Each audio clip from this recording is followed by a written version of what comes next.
নমস্কার বন্ধুরা, আশা করছি সকলে অনেক ভালো আছো। আমার কুকিং চ্যানেলে তোমাদের সকলকে স্বাগত। আজকে আমি বানিয়ে দেখাবো পাটিসাপটা।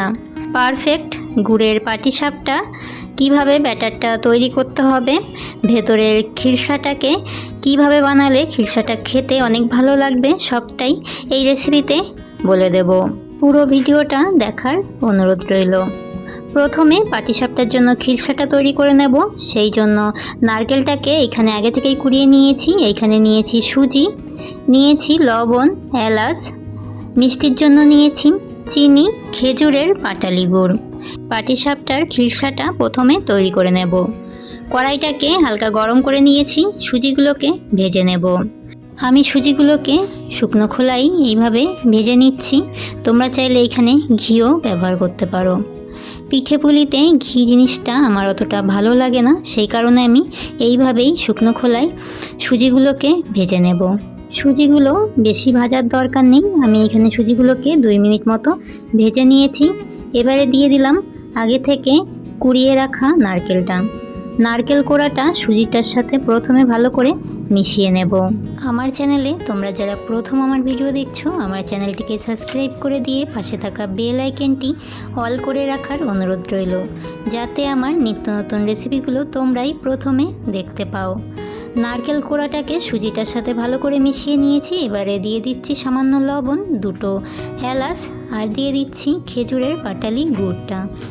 পাটিসাপটার খিরসা কিংবা পুর বানাতে অনেকে লবণটা ব্যবহার করে না। লবণটা দিলে মিষ্টির ব্যালেন্সটা একদম ঠিকঠাক থাকে। দিয়ে দিচ্ছি 2 চামচ মতো চিনি। এইখানে আমি গুড়ের পরিমাণটাই বেশি করে দিয়ে দিয়েছি। আমি এইখানে আরেকটা জিনিস ব্যবহার করছি।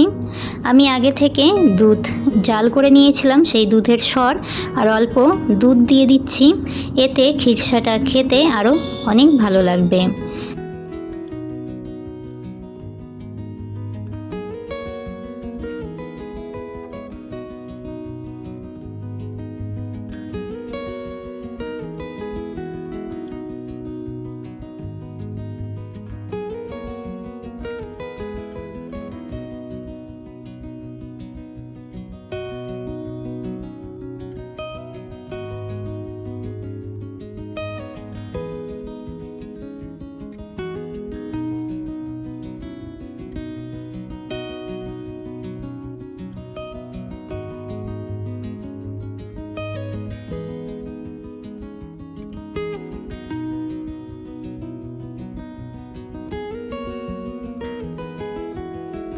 পাটিসাপটার খিরসাটা হয়ে গেছে। এই পাটিসাপটার খিরসাটা বানাতে আমার প্রায় 10 মিনিটের বেশি সময় লেগেছে। খিরসাটাকে আর বেশি জাল করব না। এই পর্যায়ে গ্যাসের আঁচটা বন্ধ করে দিয়ে পাটিসাপটার জন্য পুরটাকে আলাদা করে নেব। এবারে পাটিসাপটার জন্য ব্যাটারটা তৈরি করে নেব। ব্যাটারটা তৈরি করার জন্য এখানে নিয়েছি চালের গুঁড়ো। চালের গুঁড়োটা আমি বাড়িতেই বানিয়ে নিয়েছি। আর নিয়েছি সামান্য ময়দা।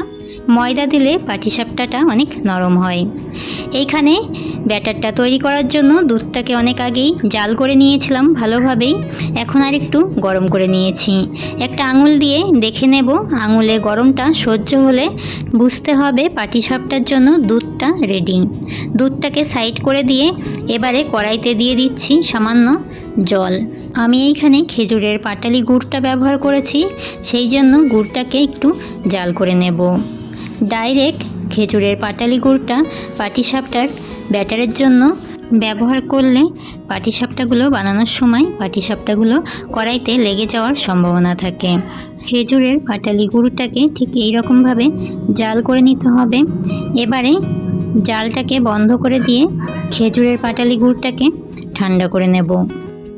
এবারে পাটিসাপটার রুটিগুলো করার জন্য গোলাটাকে রেডি করে নেব। দিয়ে দিলাম হালকা উষ্ণ গরম দুধ। এবারে দিয়ে দেব স্বাদ মতো লবণ, দিয়ে দেব শুকনো চালের গুঁড়ো। এই চালের গুঁড়োটা আমি বাড়িতেই বানিয়ে নিয়েছি। প্রথমে চালের গুঁড়িটা এইভাবে দিয়ে দুধটার সাথে ভালো করে মিশিয়ে নেব। তারপরে দিয়ে দেব ময়দা। তোমাদেরকে একটু বলে দিই, 3 ভাগ চালের গুঁড়ির সাথে 1 ভাগ মতো ময়দা ব্যবহার করলেই পাটিসাপটার গোলাটা অনেক ভালো হবে। এবারে দিয়ে দিচ্ছি জাল করে রাখা খেজুরের পাটালি গুড়। পাটিসাপটার রুটিগুলো বানানোর জন্য এখানে শুধুমাত্র আমি গুড়েরই ব্যবহার করেছি, এখানে কোনো রকম চিনির ব্যবহার করিনি। এবারে সব উপকরণ দিয়ে ব্যাটারটাকে খুব ভালো করে মিশিয়ে নিতে হবে।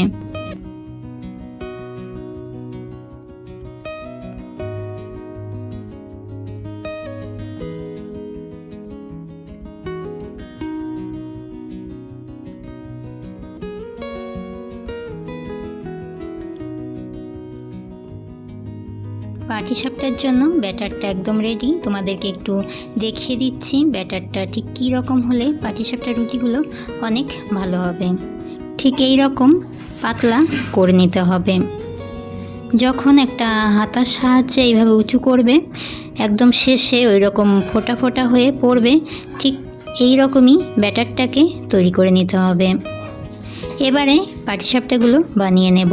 পাটিসাপটা বানানোর জন্য প্যানে আমি দিয়ে দিচ্ছি সাদা তেল।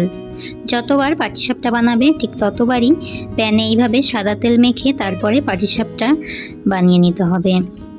এইখানে একটা ছোট ডাবু হাতার ব্যবহার করেছি, হাতার সাহায্যেই এক হাতা করে আমি গোলাটাকে দিয়ে দিচ্ছি।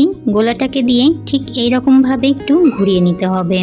রুটিটাকে একটু ভালো করে জাল করে নিতে হবে। পাটিসাপটা বানানোর সময় গ্যাসের আঁচটা একদম লো ফ্লেমে করে দিয়েই পাটিসাপটাগুলো বানিয়ে নেবে, এতে পাটিসাপটাগুলো অনেক ভালো হবে।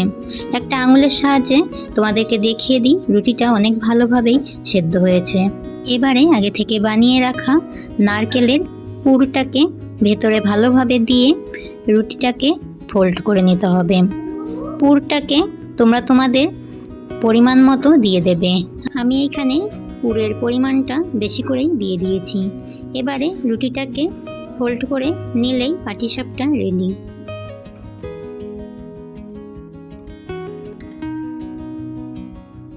পাটিসাপটাগুলো বানিয়ে নিয়ে আরেকটু সময় উল্টে পাল্টে পাটিসাপটাগুলোকে ভেজে নিয়ে তুলে নেব।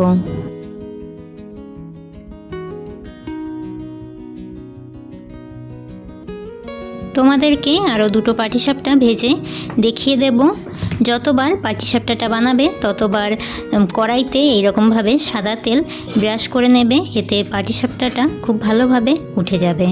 পাটিসাপটার রুটির জন্য গোলাটাকে দিয়ে 1 মিনিট মতো রেখে দেবে। 1 মিনিটের মধ্যেই রুটিটা খুব ভালোভাবেই হয়ে যায়। অবশ্যই গ্যাসের আঁচটা লো ফ্লেমে করে দিয়েই পাটিসাপটাটা ভেজে নেবে। চামচের সাহায্যে পুরটাকে দিতে একটু অসুবিধা হচ্ছিল আমার, সেই জন্য হাতের সাহায্যেই পুরটাকে দিয়ে দিয়েছি। এবারে রুটিটাকে ফোল্ড করে নিয়ে আর একটু সময় ধরে ভেজে নেব, তাহলে পরেই পাটিসাপটাটা পারফেক্ট ভাজা হয়ে যাবে।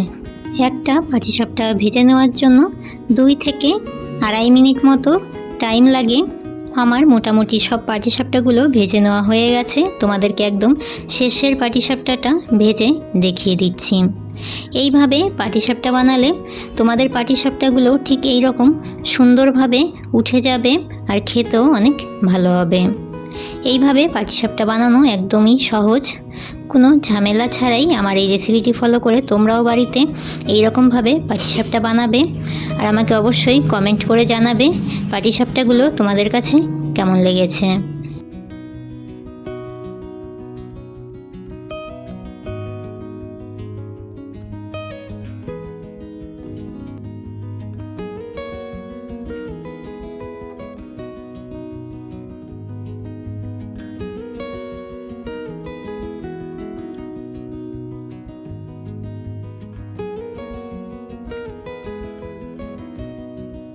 সব পাটিসাপটাগুলো ভেজে নেওয়া হয়ে গেছে। তোমাদেরকে একটা পাটিসাপটা ছিঁড়ে দেখিয়ে দেব ভেতরটা কতটা সুন্দর হয়েছে। রেসিপিটি ভালো লাগলে অবশ্যই একটি লাইক, কমেন্ট, শেয়ার করে দেওয়ার অনুরোধ রইল। আজকের মতো এতটাই। আবারও দেখা হবে নতুন একটি রেসিপির সাথে আগামী দিন। তোমরা সকলে অনেক অনেক ভালো থাকবে। সকলকে টাটা।